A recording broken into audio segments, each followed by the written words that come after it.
Up with KREM begins now. Good morning. Welcome to Up with KREM. We made it to Friday. We made it, friends. We did it. I'm Nicole Hernandez. And I'm Tim Pham. Let's get you out the door and ready for your Friday, and so you can plan for your weekend. Meteorologist Thomas Patrick here now. Thomas, it sounds like it's going to be a pretty great weekend, whatever kind of weather you like. I know. Sometimes the weekend feels like we always have perfect weather. Well, this time for sure. It is going to be awesome as we close the books on May and enter June, starting this Sunday, of course. But it's these last 2 May days that are actually going to be quite warm, especially in the afternoon. Feels a little cooler this morning because it actually is at 48 degrees. It's running about 12 degrees cooler, especially on the Washington side of the state line compared to 24 hours ago. So that's the cold front working this morning, but it is going to rebound and get us back into the 80s, which is warmer than yesterday by the afternoon hour. So from the 40s this morning into the low 80s by this afternoon, and then an even hotter day to finish out May tomorrow. I'm taking a look at traffic along state line here on I-90. Things looking totally fine on our freeways and highways this morning. No major backups or traffic to talk about, but we'll of course keep you updated on both weather and traffic every 30 minutes. 6:02 new this morning, a major shift at Washington State University. The school announced they are eliminating the Pullman chancellor position. WSU's new president, Elizabeth Cantwell, says the move is to make the university more efficient. The change moves leadership on the flagship Pullman campus from the chancellor to the president. Former President Kirk Scholz changed the model in 2022 to focus on being the president of all of WSU's campuses. Scholz also moved his office off of the Pullman campus. Cantwell has since moved the office back. In a statement, she wrote, quote, "As we look to optimize system functionality, this structural change will ultimately provide better support and alignment for our students, faculty, staff, and programs." Well, the Northside Transfer Station and Recycling Center is opening back up today. It shut down yesterday after Spokane County officials say something in the back of a person's truck started releasing what they described as white gas. Spokane County Fire District 4 and the Washington State Department of Ecology are investigating now. The county says nobody was hurt. And the city of Spokane added a new protected bike lane on Post Street. The city said since Post is now a one-way going north, there needed to be an easier and safer way for people to access City Hall, the movie theater, and the mall. This new protected bike lane facility offers convenience and also separation from people on the sidewalk. Bike traffic will be going south in this new lane, and it separates people from the car traffic and bike traffic. Happening this morning is the Spokane State of Downtown and Downtown Awards. The event celebrates progress and people in the city. Doors to the event open at 8:15 this morning at the Spokane Convention Center. Attendees will hear from Spokane Mayor Lisa Brown and keynote speaker Peter Kagayama. There will also be an award presentation and a breakout session to explore innovative ideas for downtown revitalization. And heads up out in North Idaho, if you buy a drink from any Jitters Espresso today, New America Credit Union will donate $1 to Canopy Village. Canopy Village works to help children and families in crisis. New America says they will donate up to $15,000. This morning, an update on a story we brought to you as breaking news yesterday. Spokane police arrested a man and detained another after a standoff. It started around 4:30 yesterday morning at a house just 1 block south of Glover Middle School. Police say a car pulled up in front of the house and started shooting back and forth with somebody inside. After a quick SWAT standoff, officers arrested 23-year-old Stephen Davis for unlawful possession of a firearm and second-degree assault.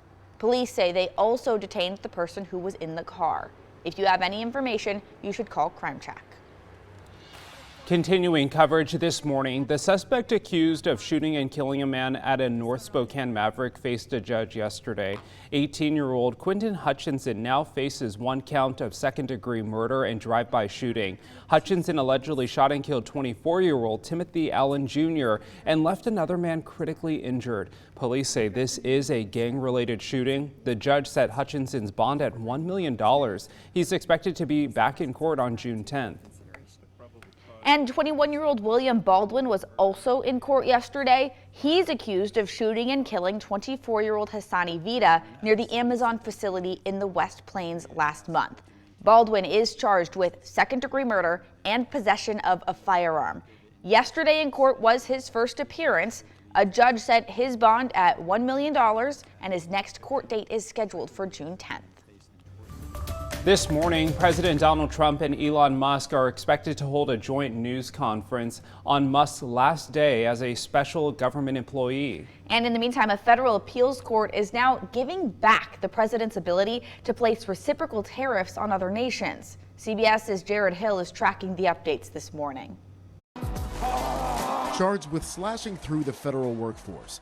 Ahead of his final day at DOGE, Elon Musk not completely cut out of government. President Donald Trump on social media posted, "Musk will always be with us, helping all the way." Surely the mission of DOGE will continue. On his way out, Musk sat for an exclusive with CBS Sunday Morning. Musk acknowledged he and the current administration haven't always seen eye to eye. I agree with much of what the administration does, but we have differences of opinion. He didn't elaborate, but one issue Musk has reportedly broken with the White House over, President Trump's tariffs, which are now back on. Wednesday, the U.S. International Trade Court ruled that the president didn't have the authority to use an emergency powers law to impose his sweeping tariffs against nearly every country on the planet. 24 hours later, a federal appeals court temporarily halted that tariff pause, though not commenting on the merits of the case. We're even more confident that we're going to win in the end. The White House says so far the dueling rulings haven't affected trade talks. You will see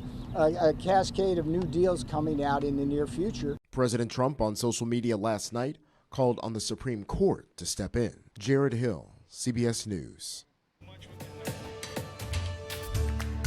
Some Idaho healthcare providers, organizations, and advocates are asking Idaho state senators to stop proposed cuts to healthcare and food assistance. The insurance program for low-income and disabled Americans covers 360,000 Idahoans. Half of them are children.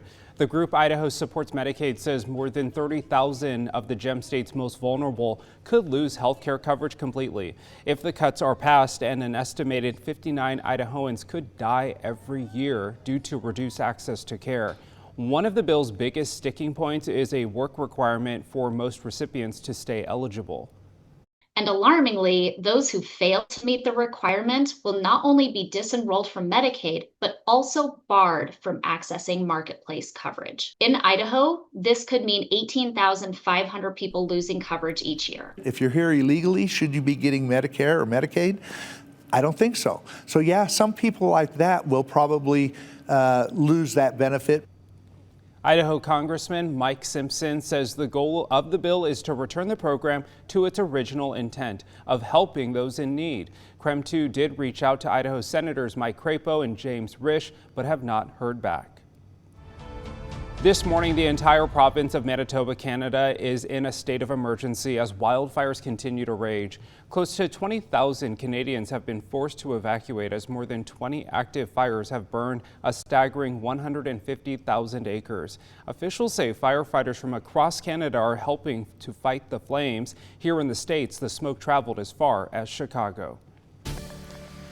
Well, we have beautiful weather here in the inland northwest. We did have a cold front pass through yesterday. Might have gotten a little bit of rain around 2 o'clock yesterday afternoon, but that cold front continues to sweep off eastward in that direction. And in its wake, it's a little cooler this morning, but I think more importantly, you're going to find a whole lot of sunshine across our area. In fact, there's hardly even a cloud in the sky out there right now, and that's the way it stays all day long today. Our afternoon temperatures rebound nicely to about 80 degrees and then even hotter yet for tomorrow. So coming up, I'm going to show you just what areas are likely to hit 90 degrees as we finish off the month of May. Your weather impact forecast in about 10 minutes. Well, I've got a cool idea if you want to go head out and enjoy some of that warm weather. This weekend, Spokane's first permanent year-round farmers market is celebrating its grand opening. This is going to be so great, especially in the wintertime. That's where KREM 2's Brandon T. Jones is live for us this morning. Brandon, you're getting a sneak peek ahead of the celebration tomorrow. Tell us more about what we need to know. Good morning. Good morning, Tim, Nicole. Well, we have made our way inside of the Scale House Market. This is something that is absolutely phenomenal. I've been stressing that to Brittany Tyler, the market director here, making all of this come to life. First and foremost, I just want to say thank you, not only for your contributions here, but just, hanging out with us this morning. We appreciate you. How are you doing? And can you talk to us about how excited you are for this moment? I don't think I could even begin to speak to how excited we are for this moment. It's genuinely been our pleasure to put this together, and we really can't wait to see this be a resource. Yeah, I mean, you talked about the resource, right? You can feel that there's a special atmosphere, even just hanging outside of it as you drive up and you see those red letters on it. There's something that feels special about this. What's it been like working with these local vendors, bringing them in on all of this? This has been really just building a true community. These vendors are people who are your neighbors, they're your friends, they're your, folks that you didn't even know were the hidden gems here in our community. And so it's really been a genuine, just soul-building venture to put this together. Oh my gosh, I love that. I've been looking around this morning. I've been talking to you about these steaks.